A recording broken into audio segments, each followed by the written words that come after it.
Penyuntikan vaksinasi saat ini masih terus berlangsung, namun karena stok yang terbatas di Kabupaten Ogan Komering Ulu tidak melakukan vaksinasi tahap pertama, melainkan hanya melakukan penyuntikan tahap kedua.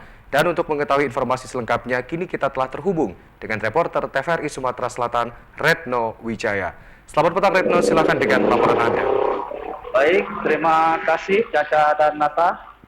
Nah, saat ini masih sedang berlangsung penyuntikan vaksinasi di Kabupaten Ogan Komering Ulu. Faktanya sekarang ini minat warga yang ingin dilakukan vaksin sangat baik, bahkan bisa dikatakan mengalami peningkatan. Jika dulu pihak dinas kesehatan itu agak sulit untuk mendapatkan peserta vaksinasi, namun sekarang berbeda. Sangat terbaik 180 derajat, jumlah masyarakat yang ingin melaksanakan vaksin sangat banyak. Bahkan bisa rela mengantri untuk mendapatkan penyuntikan vaksin. Seiring banyaknya permintaan saat ini, membuat stok vaksinasi di Dinas Kesehatan menjadi habis.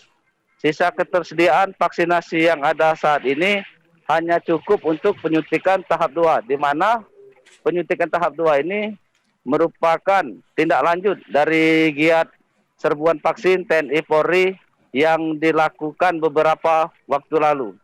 Berikut pernyataan PLH Bupati Ogan Komering Ulu, Edward Chandra. Kita perhatikan sekarang, vaksinasi sekarang kita sudah melihat antusias masyarakat ya.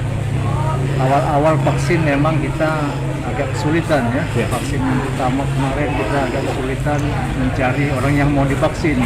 Tapi sekarang ketika ada informasi ada vaksinasi, maka masyarakat berbondong-bondong. Yang kita bisa simpulkan bahwa masyarakat sudah meyakini akan bagaimana upaya kita memperbanyak yang sudah divaksin. Baik, Caca dan Nata, kami informasikan juga bahwa saat ini realisasi vaksin COVID-19 di Kabupaten Ogan Komering Ulu sudah mencapai 18% dari target sasaran. Demikian yang dapat kami sampaikan. Kembali ke studio bersama Caca dan Nata. Baik, terima kasih Retno Wijaya atas laporan Anda. Selamat bertugas kembali.